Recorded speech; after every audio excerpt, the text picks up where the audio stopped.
This year, we discovered many new ideas and softwares. One of such is Scrum. It's a methodology, an agile method of working that's based around sprints. They break up your larger projects into bite-sized pieces so your team can be motivated and work more efficiently. We implemented the Scrum method using Azure DevOps. It's a tool used by professionals to plan, create, and manage their work items. The top image shows our burn down trend. It displays how much work we've completed over the course of the entire sprint. On the bottom left, our sprint backlog houses all of our work items. That way, we can manage them all in one place. Now, I'm going to go back to the Scrum process. Like I mentioned before, it's based around sprints. And in each sprint, every day, we have a stand-up. We check in what we've done, what we hope to accomplish, and the challenges that we faced. Now, before each sprint, we must plan for it and create all of our work items ahead of time. After, we do reviews and retrospectives to sum up what we've accomplished during the sprint. Our team decided to use Java this year because it's more versatile and has more functions. We use Eclipse as our IDE, which is where all of our coding and testing is done.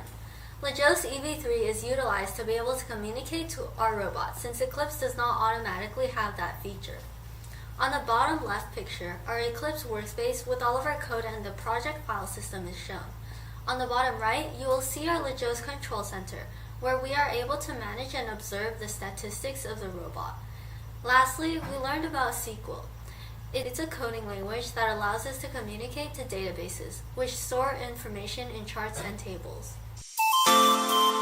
We were very persistent. We have 8 different versions of our main robot and redo and revise many other things, such as this script right now.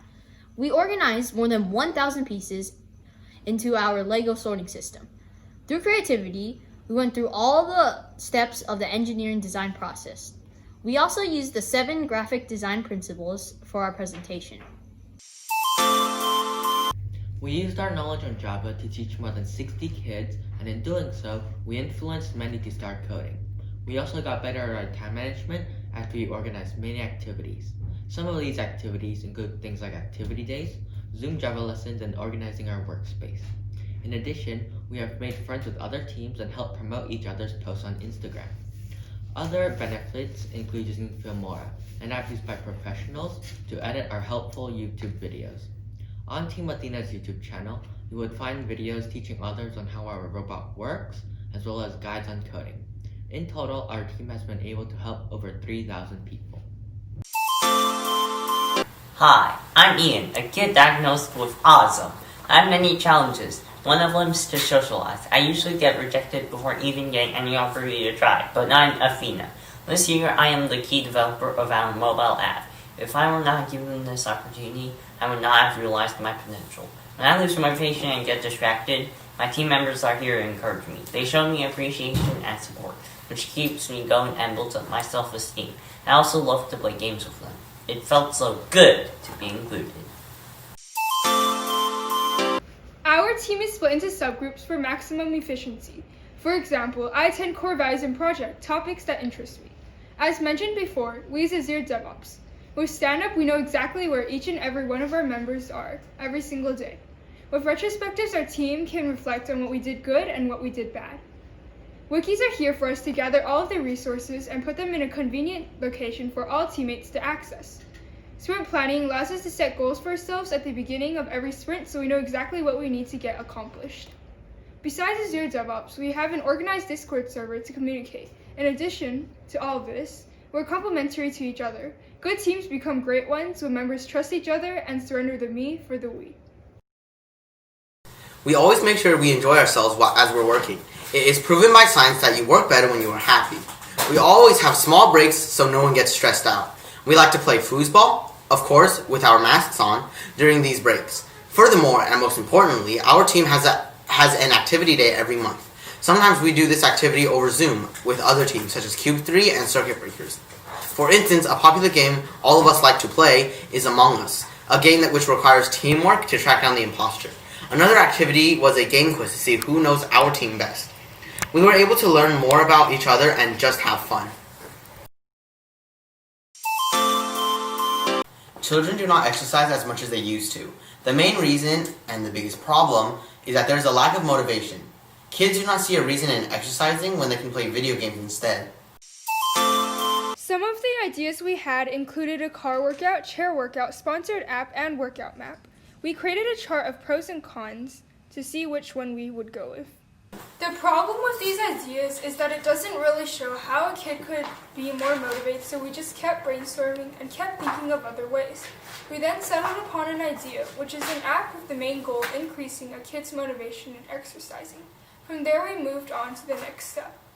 Even after deciding on making an app of increasing a kid's motivation, we weren't sure how to do so. The original idea was to give the kid money for exercising. However, we weren't too sure how we could get the money, and we were afraid that the kid would cheat. Later, we had the kid work out for a certain prize that the parent will provide. To make sure that the kid does not cheat, they will send a video of themselves working out. We would research and learn from many professionals in the industry. For example, we went to an expert sharing session with professionals such as iRobot designers, electrical engineers, financiers, and app designers. We also researched upon other successful apps such as Six Pack in 30 Days and how they help the people that use them. Creating the app required clearly knowing the user story, entities, and exact app design we wanted. Our team created a document to keep track of all of this. As you can see, the user story is a child will do the workout and the parent either approves or denies it, which will lead to the child getting points if approved, which then leads to the child getting rewards. The entities are the parent, child, workout, and the point system. We made this happen by using a powerful platform called Power Apps, provided by Microsoft. This app gives a variety of functions and all of the things you need to be able to determine to do deep or little coding. We use Power App's common data service to store our data in the cloud. Here's the entity for workout type, where we can modify the data structure. We use Power App Studio to design and code our app. Here is the exercise details screen that can navigate through workouts, and here's the code to do so. Go.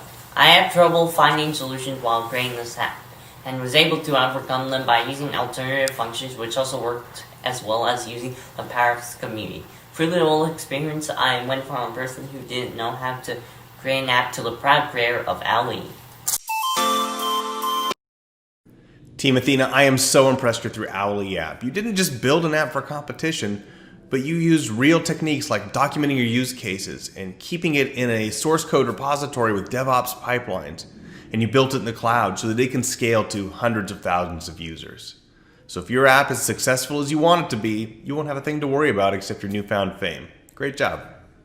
Good evening, Team Athena. I just got through watching your video. I had such a great time watching it. It was entertaining, at times hysterical. You had me laughing out loud. I really appreciate the role playing you guys did. Highly motivated me. In fact, I'm ready to get down right now and do some push-ups because I need to get on it. Dylan, what are you still doing here? It's been 12 hours and you're still on your computer? Please let me finish this game. No, go exercise. Please? No! Fine. Are you exercising? Yeah, of course. Do a push-up.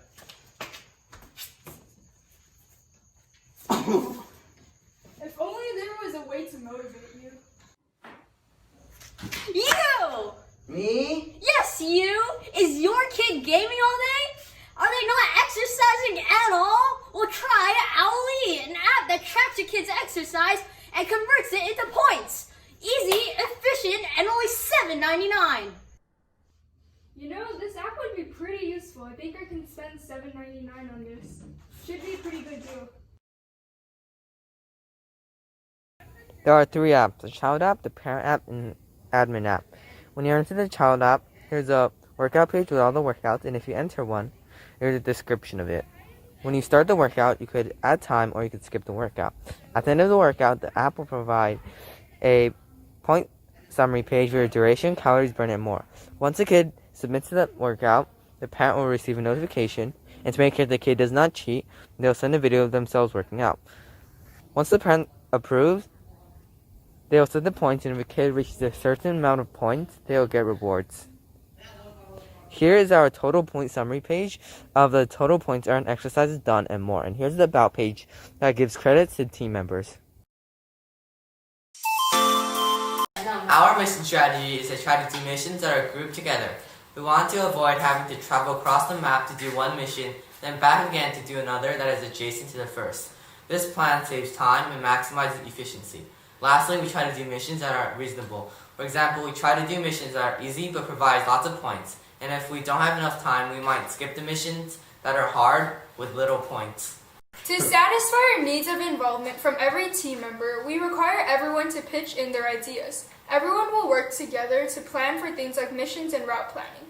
For the building and coding part, the more experienced members will help teach and guide the members who do not have as much experience building and coding.